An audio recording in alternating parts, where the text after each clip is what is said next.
Olá pessoal, tudo bem com vocês? Meu nome é Davi Nerviganon e hoje vou fazer o que mais gosto de fazer nesse canal. É falar de ficção científica brasileira. Dessa vez vamos falar de um livro recente, de 2021. É O Último Ancestral, do Ale Santos. O pessoal que curte podcast já deve conhecer ele do podcast Infiltrados da Cast e também do Ficções Selvagens. Então, depois da vinheta, vamos falar mais dessa obra afrofuturista.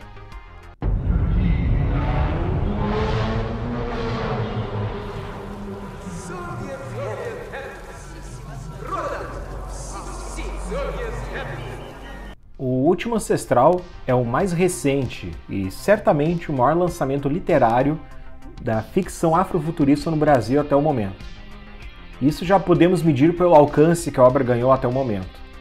O livro foi lançado pela editora HarperCollins e é um lançamento pouco comum por ser de ficção científica, afrofuturista e de autor brasileiro. Elementos que separados já têm dificuldade para ter o espaço numa editora grande, combinados então nem se fala. Mas contra todas as estatísticas, O Último Ancestral está aí.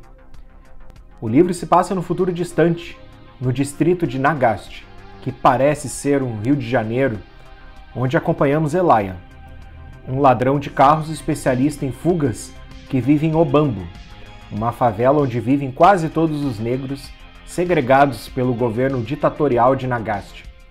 Na cidade, dominam os Saiyans, ou ciborgues que rejeitaram seu lado humano, acumulando poder até se tornar uma casta dominante na cidade.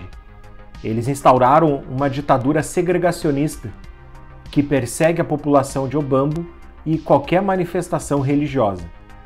Isso fez com que a fé fosse totalmente esquecida pela população de Obambo, e os que demonstrassem qualquer traço de mediunidade eram recolhidos para a Liga da Saúde Mental e de lá nunca mais voltavam.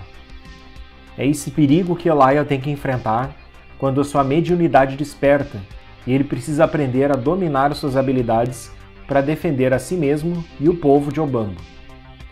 O afrofuturismo da obra é bastante evidente quando temos uma obra em que a grande parte dos personagens são negros e que lutam tanto pela própria sobrevivência como também por algo a mais.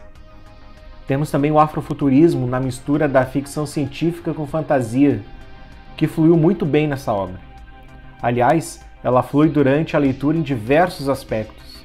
Os elementos fantásticos e científicos, na tecnologia Saiyan, na estética cyberpunk, com tatuagens que ativam equipamentos.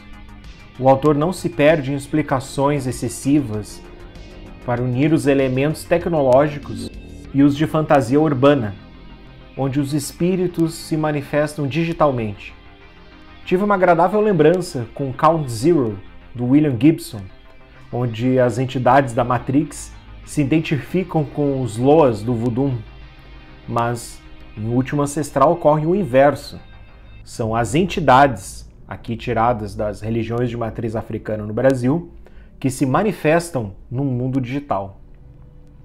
Outro aspecto que me agradou foi o bom uso das gírias pelos Obambos, algo que, se fosse mal feito, poderia ter colocado tudo a perder. As falas são ágeis, objetivas e combinam bem com personagens que, afinal de contas, estão em uma guerra pela própria vida. O sentido de urgência que temos ao longo de todo o livro ajuda ele a ser um page-turner, né? Que é como se diz nos Estados Unidos, daquele livro que te faz virar páginas e mais páginas, prendendo o leitor. Aliada a essa linguagem fluida, temos capítulos curtos que nos permite acompanhar várias linhas narrativas que vão se encontrando ao longo do livro. Aliás, os personagens secundários são bem bacanas. É muito fácil gostar da Hannah, né? Uma hacker cheia de personalidade e irmã do Elijah, e é praticamente impossível ficar indiferente ao Zero, né? Que fascina como todo anti-herói e inclusive toma para si o protagonismo da história em diversas situações ao longo do livro. Vale destacar também o trabalho gráfico, que veio com uma capa dura, com ilustrações muito bonitas que a gente está vendo ao longo do vídeo, E também as primeiras páginas de cada capítulo, ela tem um fundo preto e letras brancas, né? Deixa muito elegante. Contudo, temos uma obra que, apesar de fechar uma história completa, ela é a primeira de uma série ou de uma trilogia. Ou seja, precisamos de mais livros para fechar a jornada do Elijah. Pessoalmente não gosto muito do formato de trilogia, que depende de outras obras para contar a história do protagonista. Mas, uma vez que o universo do livro já me fisgou, não me resta outra alternativa a não ser esperar o próximo livro, que inclusive já tem nome, A Divindade Digital. Além de uma sequência, o livro também tem chances de sair das páginas literárias para outras mídias. E aqui no Diário de Anarres estaremos de olho. Até a próxima, pessoal. E tchau para vocês.